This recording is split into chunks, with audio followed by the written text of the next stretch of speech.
WOUB. Tonight on Newswatch. This is a very challenging time for the residents of Ohio County. The death toll in the Ohio County floods rises to 8. What Governor Patrick Morrisey says about the tragedy. Plus, stores across America are pulling ready-to-eat meals from the shelves amid a listeria outbreak. What foods are contaminated? And the Supreme Court rules to uphold a ban on gender-affirming care for minors. How the ruling will affect Ohioans. Newswatch starts right now.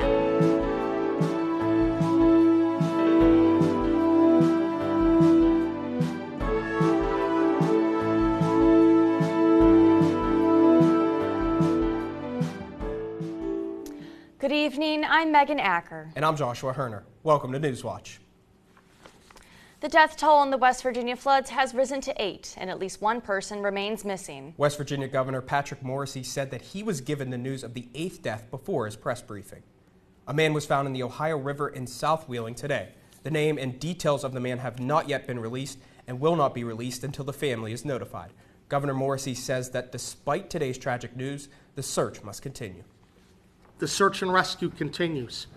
There's still one person presumed missing. So this is a very challenging time for the residents of Ohio County. Morrisey also stated that the number of missing people could rise in the coming days as families contact officials.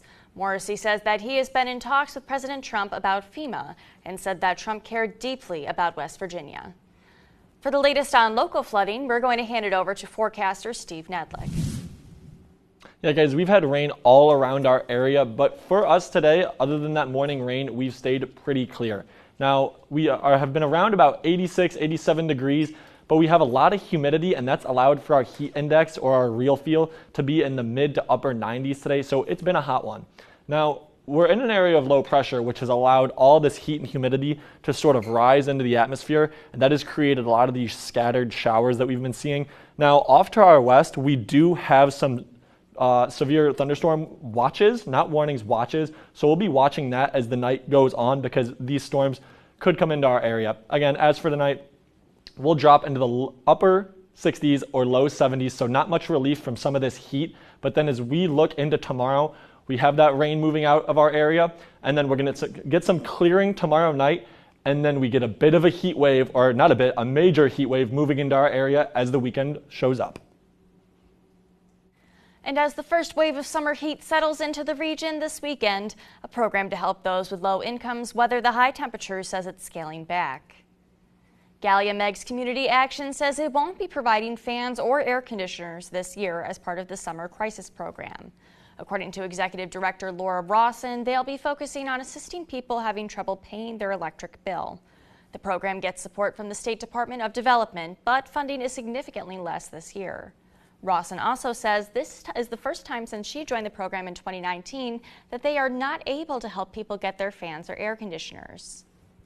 Walmart and Kroger are pulling ready-to-eat meals from the shelves across the country after a listeria outbreak has killed 3 and resulted in 1 fetal loss.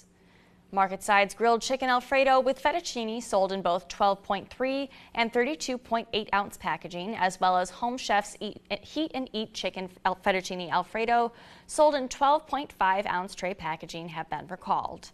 As of June 17th, there have been 17 illnesses, 3 deaths, and 1 fetal loss directly linked to these products. If these products are in your fridge, you should either throw them out or return them to the store for a refund.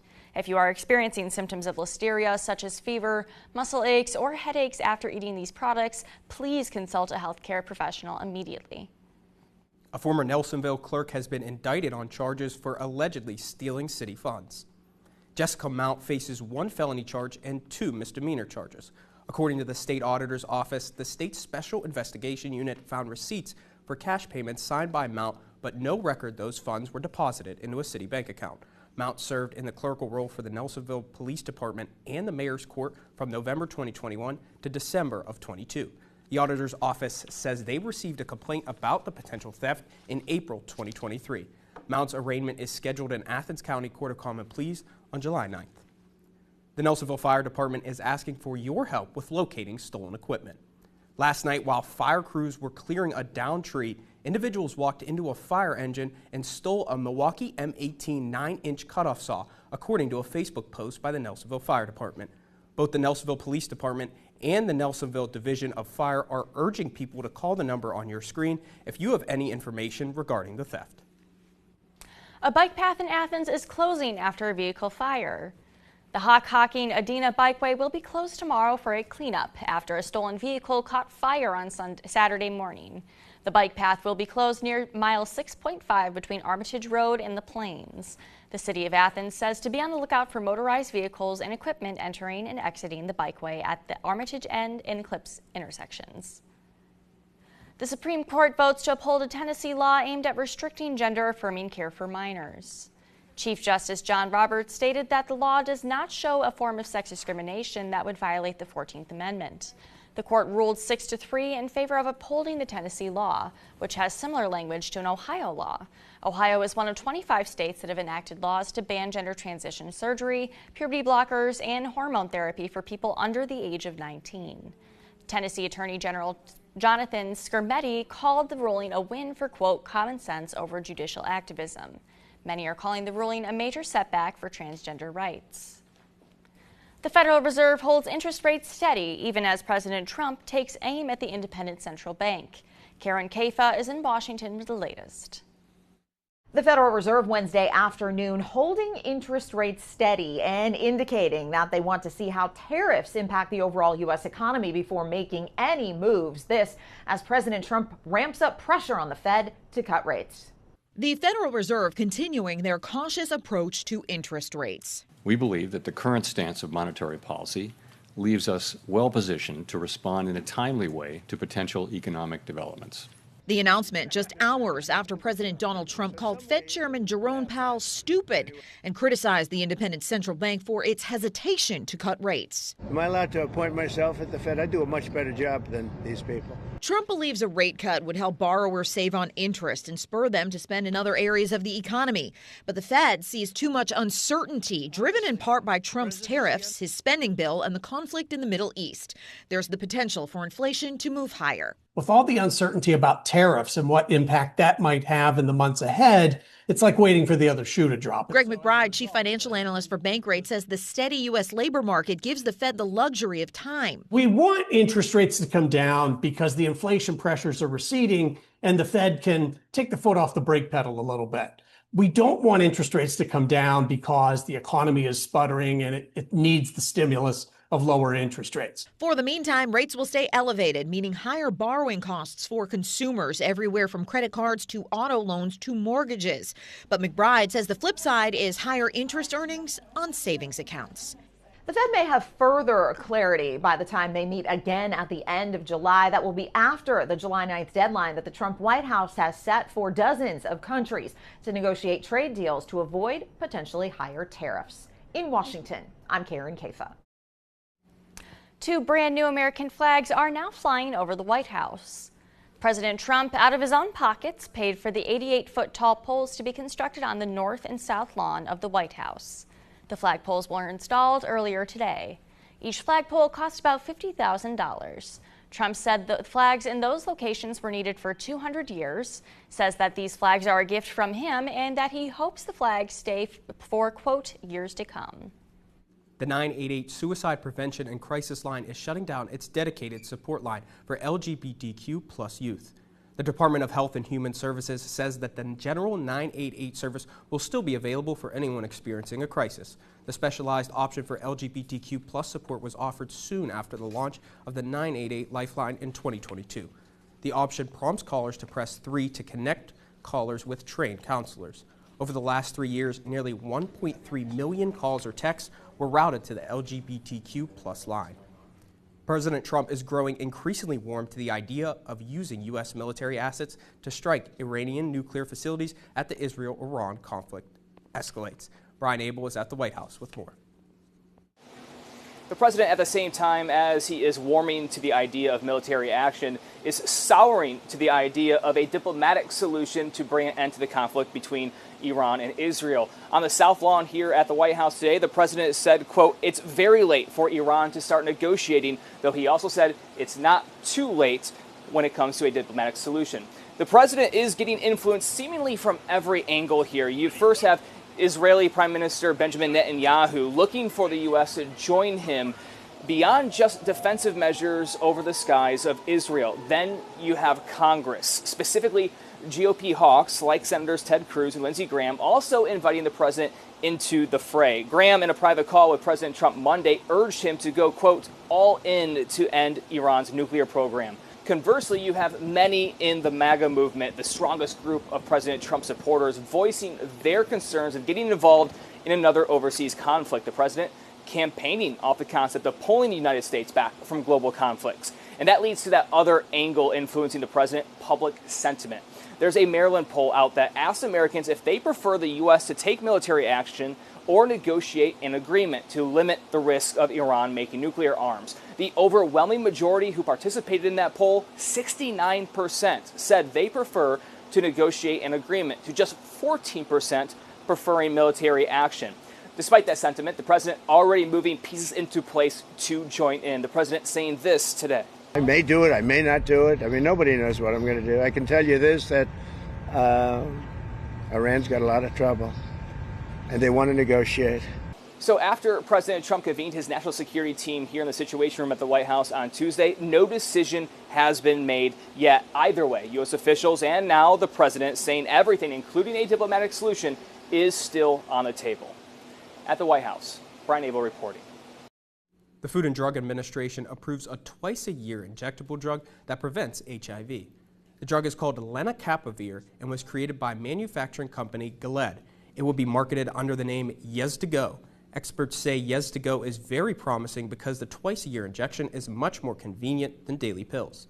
A price for these injections has not yet been released, but Gilead officials say it will be comparable to existing HIV prevention drugs. Local governments and schools across Ohio oppose House Bill 335, which eliminates inside millage.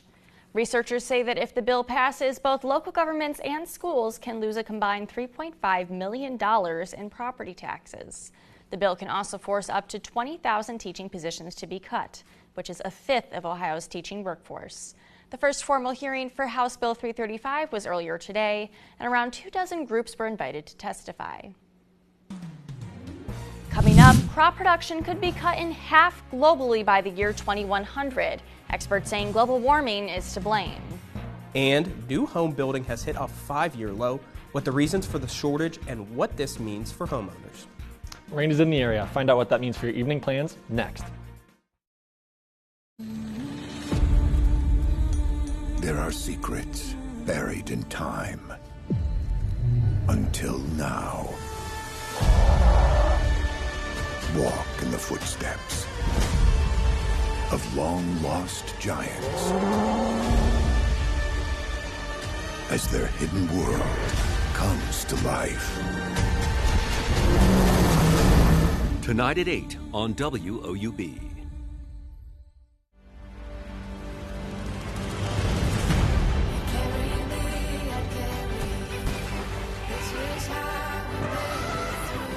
You are ready to go.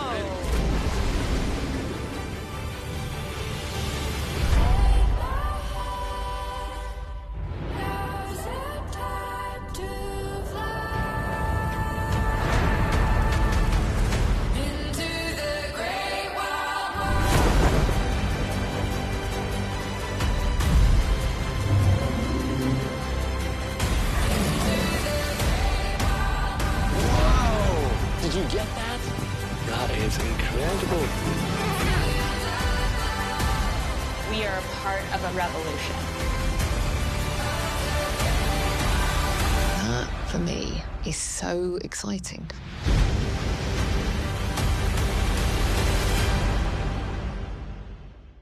WOUB is recognizing members of our Cornerstone Society. It includes people across our area who value news, entertainment, and cultural programming, as well as the educational services WOUB provides. Also included are graduates of Ohio University who took part in the WOUB Student Professional Development Program. Thanks to the Cornerstone Society for their generous support. To learn how you can be involved, email woub@woub.org.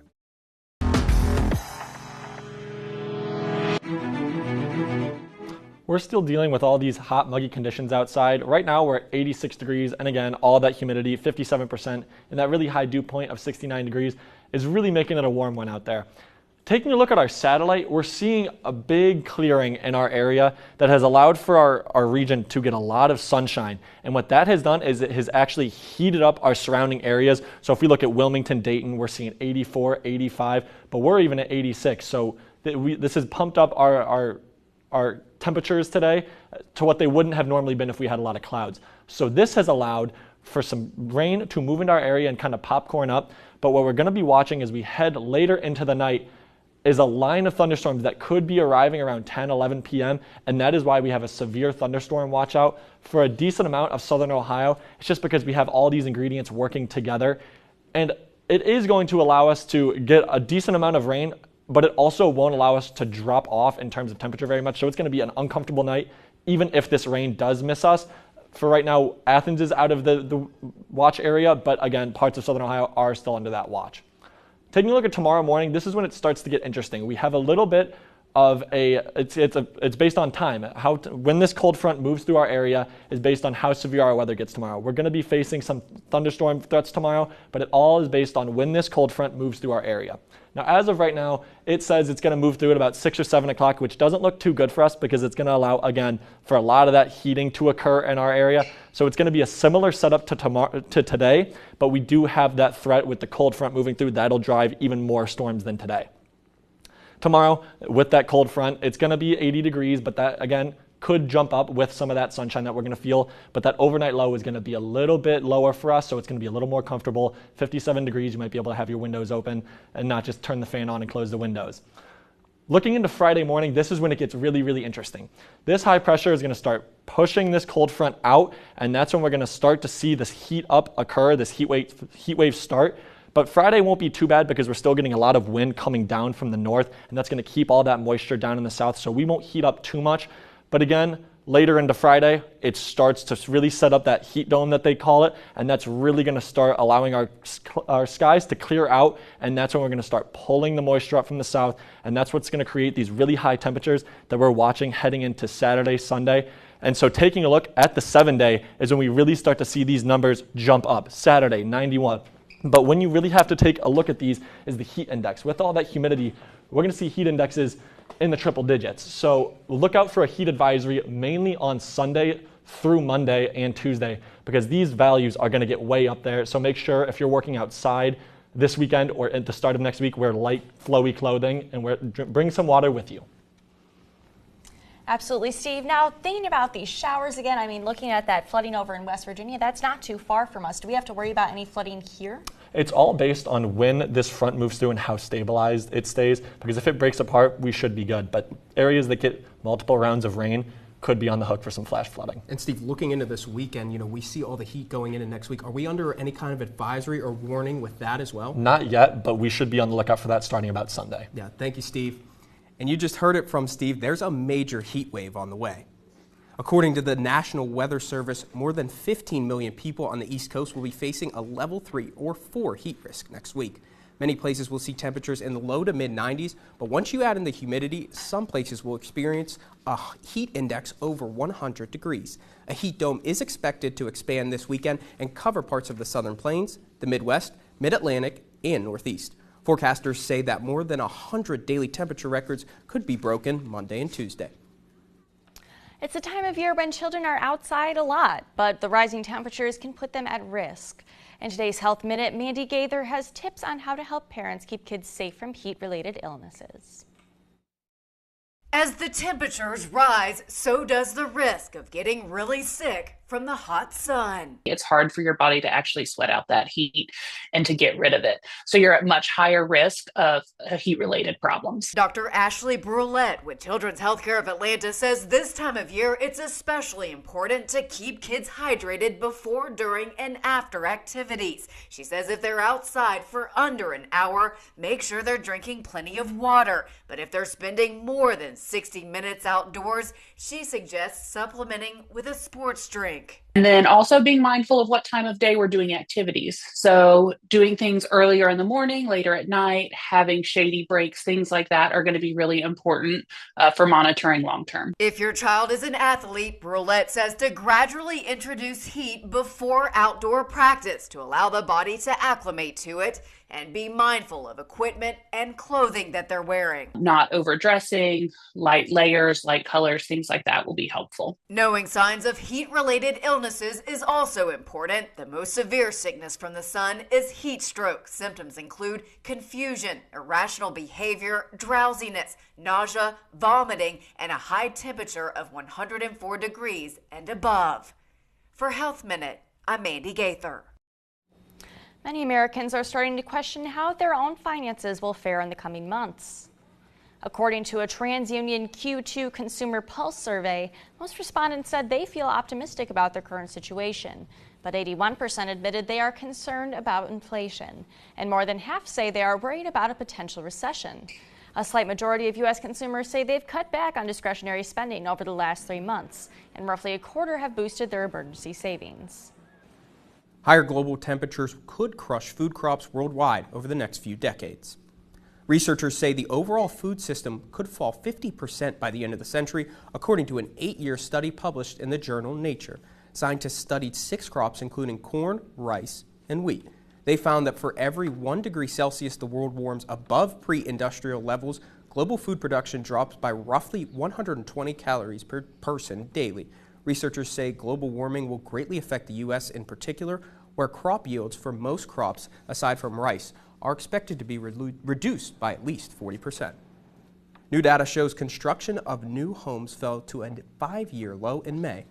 According to the U.S. Census Bureau, housing starts fell nearly 10% from April to May. It hasn't been that low since May 2020, when the COVID-19 stalled the housing market. Building permits issued for new construction, a key indicator of future home construction, also fell 2% from April. The drop in new home construction comes as a shortage of homes for sale and persistently high mortgage rates continue to keep many would-be home buyers from the market. Coming up, Social Security's trust funds could run out within the next decade. What researchers say the future holds for the program.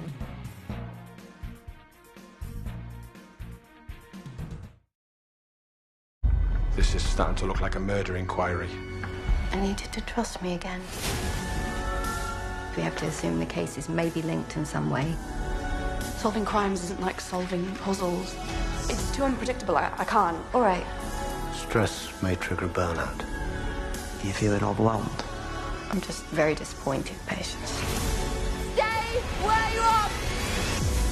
Sunday at 8 on WOUB. On Masterpiece Mystery. Next time we should bring a picnic. Next time? If you want to. Why am I always the last one to find out everything? Body's been found. What's the conundrum? Reckon it's been staged. Science is built on verifiable data. Evidence leads theory. And you think that what the church has made you into, that's true to who you really are? Grantchester on Masterpiece Mystery. Sunday at 9 on WOUB.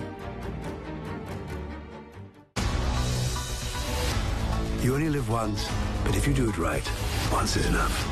This is our chance to prove ourselves. Here's to possibilities. Well, then we best get started.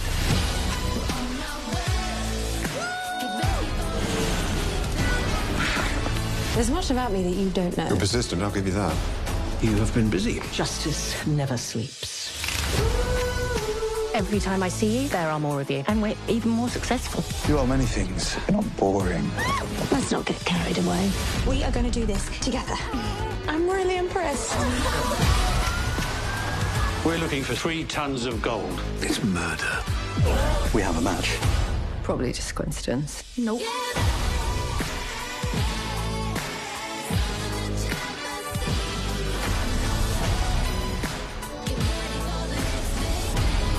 There's never a dull moment.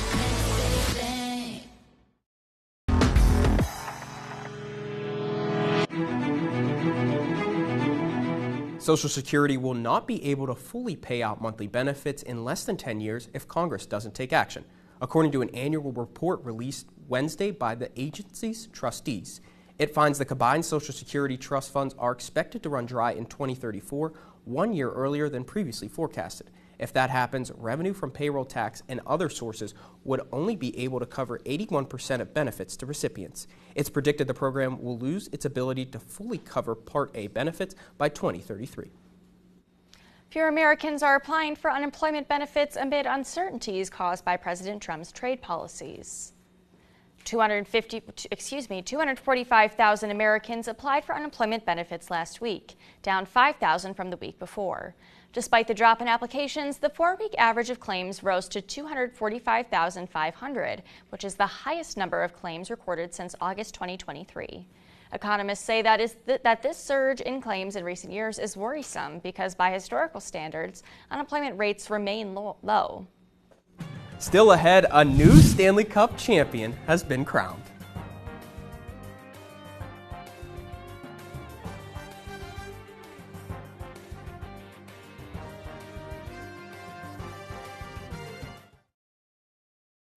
Compassionate, selfless, and starved for support. Everybody needs care at some point. These hidden heroes struggle to serve the needs of friends and loved ones. These are heroic people that are caregivers, period. The fight to create a new culture of care. Caregiving is a source of pride, a source of sadness, and oftentimes joy. Tuesday at 9 on WOUB.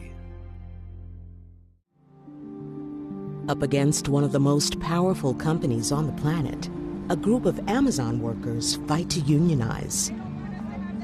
We gotta continue to fight because this company has not been held accountable. Witness a gripping battle for power and dignity in today's global economy. This is our shot to make things better. Union on POV. Monday at 10 on WOUB. For more than 70 years, WOUB Public Media has been the place where people in our region turn to learn how stories of the past ignite the imagination of the future. It's where information, entertainment, and education work together to inform, enlighten, and inspire generations. It's the place where the community gathers to hear and see our world in new and innovative ways. WOUB, the public media you trust that's worthy of your support. It is smelling good out there. It's time to set that table. Hope y'all ready. All right, get you a piece of that. How is it? Oh my God, it's delicious. This is heaven. This week, we're bringing in one more judge. Please welcome Al Rokers. I am so looking forward to taste these dishes. I'm gonna compose myself so I can cook.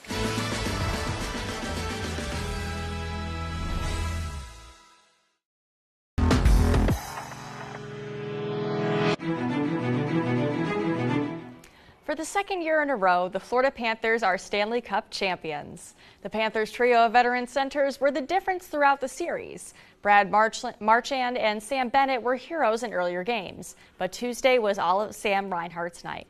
He scored 4 of the team's 5 goals, 1 in the first period, 1 in the second, and 2 in the third. Edmonton remained scoreless until the last 5 minutes of the game, much too late to launch a comeback. I mean, God, guys, what an impressive performance from that Reinhart. I mean, when was the last time that a team won back-to-back like that? You know, it's been a little while, but, you know, in terms of dominance-wise, the Lightning have been good in years past. My Pens won back-to-back cups a couple years ago. You know, it's cool to see a team go through such dominant stretches of winning. Well, I can tell you something that's going to dominate our area over the next few days. It's going to be this heat as of about Friday. But for tonight, we're going to have an overnight low of 68, so it's not really going to be a night you want to go out and do anything outside because we do have those showers in the area.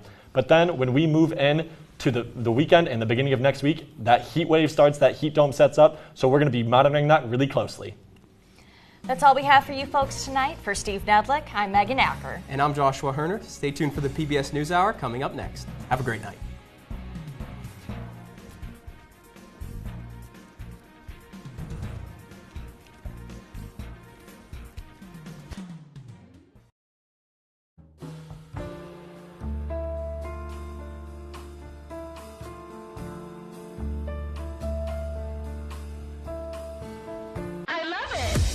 on the